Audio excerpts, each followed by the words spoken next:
Olá, olá, garotada do oitavo ano, Escola Mestre Jesus. Bom dia, aqui é o professor Newton de História e vamos lá para mais uma aula. Garotada, na aula de hoje nós vamos concluir o capítulo 14, tá? Europa e movimentos do século XIX, certo? Na última aula nós conversamos aí sobre a Revolução de 1848 na França, falamos sobre o que foi a Primavera dos Povos. Hoje continuamos falando sobre a França, porém vamos falar sobre a Comuna de Paris e sobre o processo de unificação da Itália e da Alemanha, certo? Houve um tempo em que a Itália e a Alemanha não eram constituídas enquanto os países que vocês podem verificar no mapa hoje. Então a gente vai tentar entender como ocorreu esse processo e quais as razões para esse processo de unificação desses dois países, certo? Então vamos lá. Primeiro, Comuna de Paris. Galerinha, vocês já sabem, né, que em 1870, na França, o Luiz Bonaparte vai assumir o governo. Tá? Vai ser considerado Napoleão III. Luiz Bonaparte vai tentar seguir os passos do tio dele, o Napoleão Bonaparte. Ele vai tentar construir um império francês, ele vai tentar se tornar um imperador, vai tentar governar com poderes absolutistas, tá? Então ele vai, para tentar conseguir isso, ele vai empenhar suas forças aí, né, para tentar barrar o desenvolvimento de outros países europeus, de outras potências. E isso vai acabar levando a França a se envolver, né, em conflitos com a Prússia, por exemplo. Tá? Isso lá em 1870. A Prússia, gente, era o principal estado germânico da época. O que era um estado germânico? Eram estados, né, que o seu povo vinha de origem germânica. Quando nós falamos aí, eu acho que lá no sexto ano, no sétimo, sobre os povos bárbaros, né? Lembra? Os povos germânicos que invadiram o Império Romano e onde era um único império, eles se transformaram em vários reinos, certo? Então, naquele período, o estado onde a maior parte da população, digamos assim, o principal estado germânico, era a Prússia. E a Prússia vai se envolver numa guerra com Paris, com a França, certo? Lembra? Isso porque Luiz Bonaparte queria impedir o desenvolvimento dessas outras potências aí no século XIX. Nesse conflito, o imperador vai ser derrotado e ele vai acabar perdendo o controle sobre algumas regiões, entre elas a região de Alsácia-Lorena. Tá? É interessante aqui, gente, porque lá no ano que vem, quando vocês estiverem no nono ano, né, se Deus quiser, todos juntos e dentro de uma sala de aula, dentro de uma normalidade, como a gente pretende que esteja, a gente vai falar sobre a Primeira Guerra Mundial. E vocês vão ver que um dos motivos para a Primeira Guerra Mundial vai ser o revanchismo francês. A França, que perdeu essa colônia de Alsácia-Lorena para a Prússia, o reino germânico, vai querer retomar essa potência e vê na Primeira Guerra Mundial a possibilidade de conseguir fazer isso. E de fato consegue. E aí se você parar para pensar que todo esse problema acontece em 1870, né, é até engraçado, 1870 sendo aí um dos fatores que vão promover a Primeira Guerra Mundial já lá muito mais lá na frente, certo?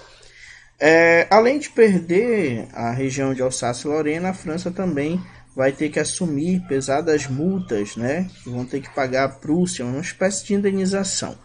Então, na verdade, Luiz Bonaparte, já falar Napoleão era o tio dele, né? Luiz Bonaparte, com essa ideia de promover aí, transformar a França em um outro império, na verdade vai conseguir perder territórios e conseguir uma grave crise econômica, certo? Então essa crise econômica obviamente vai aumentar a oposição ao governo de Luiz Bonaparte e o povo vai conseguir que ele venha a depor, tá? Que ele faça uma deposição do trono, né, do império, certo? A partir desse momento, o comando francês vai passar às mãos de um governo provisório, ou seja, um governo ali que iria mediar as coisas até que voltasse novamente um governo constitucional, tá? Então, quem vai liderar aí esse governo provisório vai ser o Adolf Thiers, e ele era um monarquista, e pelo fato dele ser monarquista, a população vai se opor a esse governo provisório, certo? A população não queria mais o monarquismo, já lutava contra o monarquismo há muito tempo, desde a Revolução Francesa, desde o século XVIII, já estávamos no século XIX, e essas monarquias absolutistas ainda sombreavam aí o norte político da França, né? E aí, quando a gente chega em março de 1871, operários franceses vão criar um conselho, né, chamado Conselho da Comuna. Eles tinham ideias socialistas, ideias republicanas, ou seja, ideias contra o monarquismo, né? E eles vão tomar o poder em Paris e vão instalar um governo voltado a esse interesse das classes trabalhadoras, das chamadas classes menos favorecidas, certo? Então esse movimento vai ficar conhecido como Comuna de Paris. Eles conseguem de fato assumir o governo em Paris, tá? Não em toda a França, certo? Esse governo da Comuna aí, ele vai instituir várias medidas, né? Que tinham aí como objetivo, como eu disse, melhorar a vida dos proletários. Medidas como um controle da jornada de trabalho, que antes era uma jornada excessiva, a questão da igualdade civil entre homens e mulheres, separação entre Estado e Igreja, tá? Ensino laico, ou seja, ensino que não estivesse vinculado a crenças religiosas. Então, eles vão fazer algumas dessas medidas que para eles eram consideradas importantes, mas eles não conseguem ampliar aí o governo dele para além da cidade de Paris, tá? Então, eles ficam isolados e vão começar a sofrer a repressão. Então, nesse processo, nós temos milhares de pessoas sendo presas, outras sendo mortas, até que o movimento da Comuna de Paris chega ao fim, certo?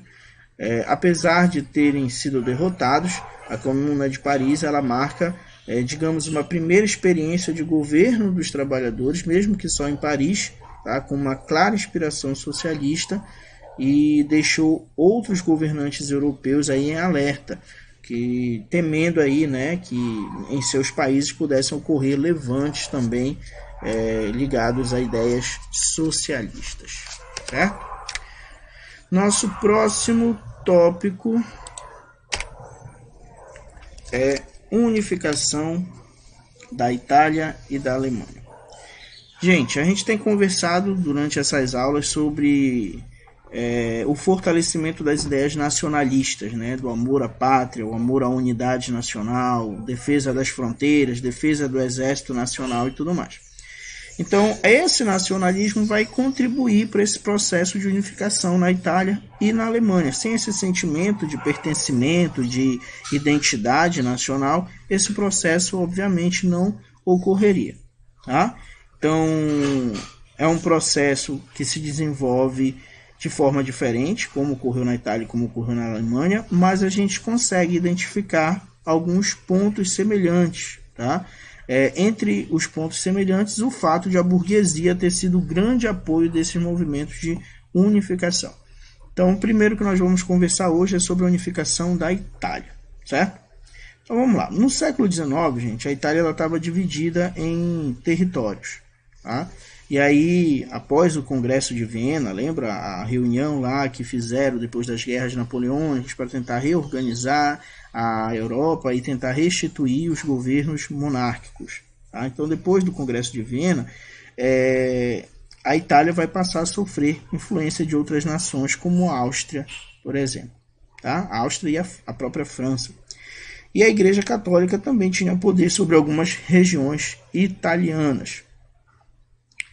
Então acontece o seguinte, tu tem a Itália, eu botei no mapa aí para vocês podem verificar, aí, né, até meados do século XIX a Itália não era unificada, existiam vários reinos independentes, aí tem as cores dos reinos e alguns exemplos, Reino de Sardenha, Reino das Duas Sicílias, Reino Lombardo-Veteno, e então, além dela estar dividida em vários reinos, ela ainda sofreu influência de outros países, como a Áustria, a França e da própria Igreja Católica, que dominava alguns territórios, certo? Então, embora tivessem várias diferenças entre esses reinos, esses territórios, haviam também semelhanças culturais comuns, como, por exemplo, a língua que eles falavam. Tá?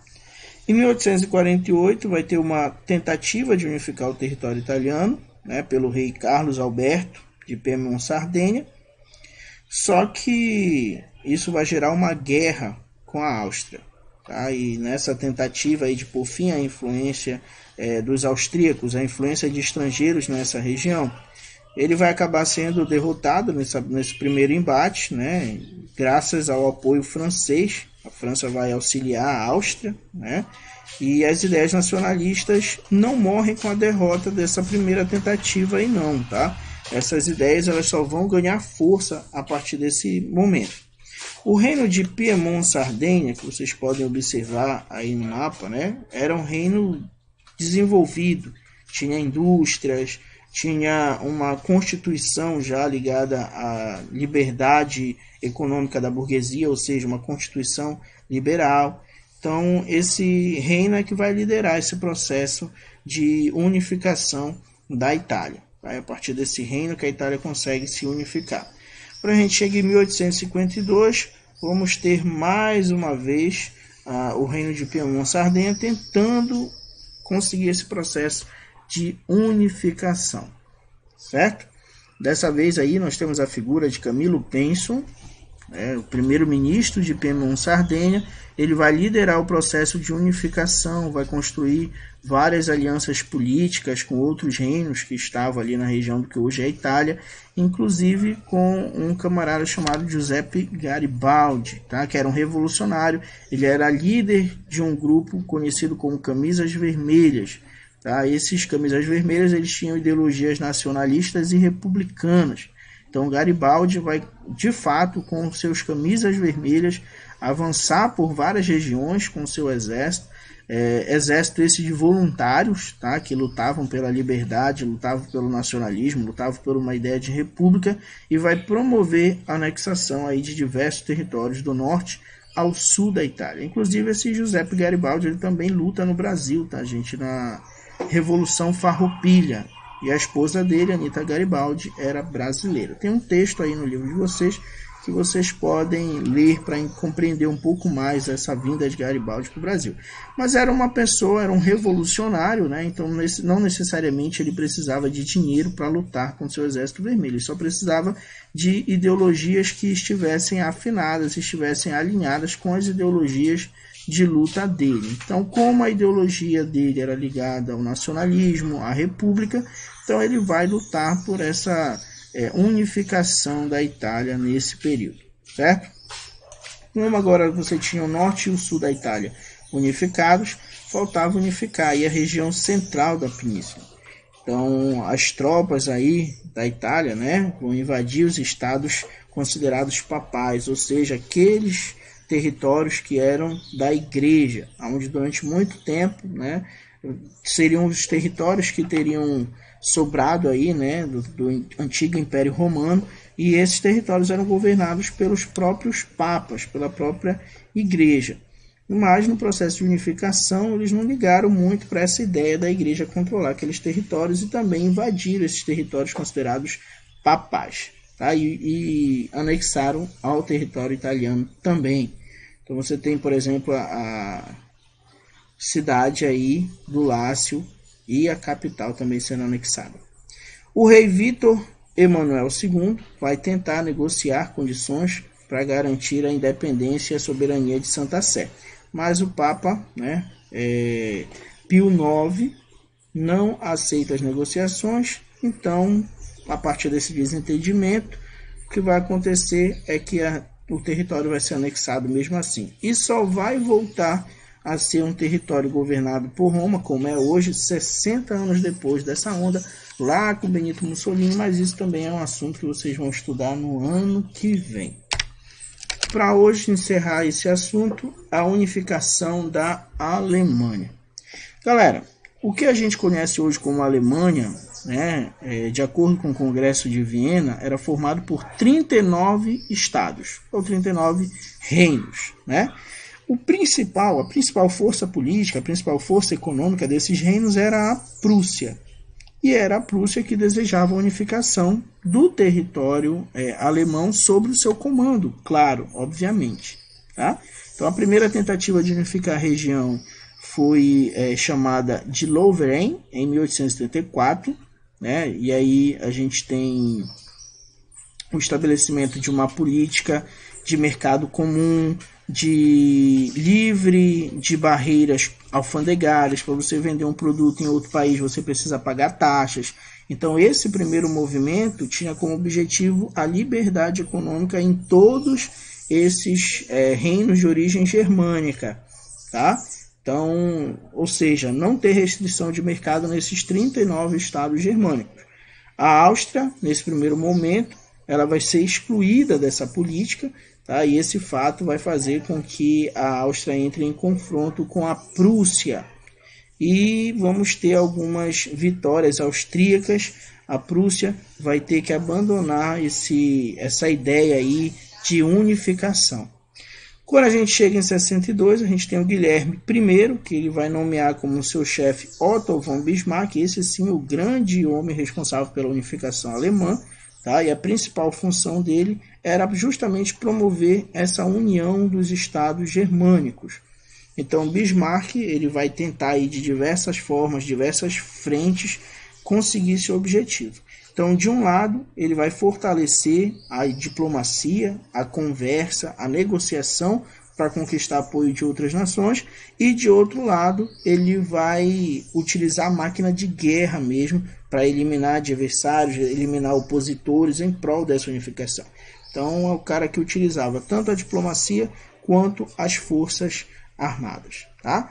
Durante aí o governo dele, ele vai tentar fortalecer o papel do Estado, tá? Principalmente em relação à economia, e ele vai defender uma intervenção estatal para promover o desenvolvimento econômico. Quando a gente chega em 1871, a Alemanha enfim se unifica e Guilherme I vai ser o imperador. Acho que é Guilherme I. Guilherme I é o cara que botou o Otto von Bismarck, né? Vai nomear ele como chanceler, segundo no governo, certo? Garotado, o que nós tínhamos para hoje era isso. Espero que vocês tenham entendido. Se vocês tiverem alguma dúvida, perguntem. Envie suas perguntas para o WhatsApp que eu vou responder assim que possível. Fica o exercício para a gente finalizar esse capítulo. Exercício da página 33 e 34. Certo? Faça o exercício, respondam, enviem para mim. Fiquem com Deus e até uma próxima aula.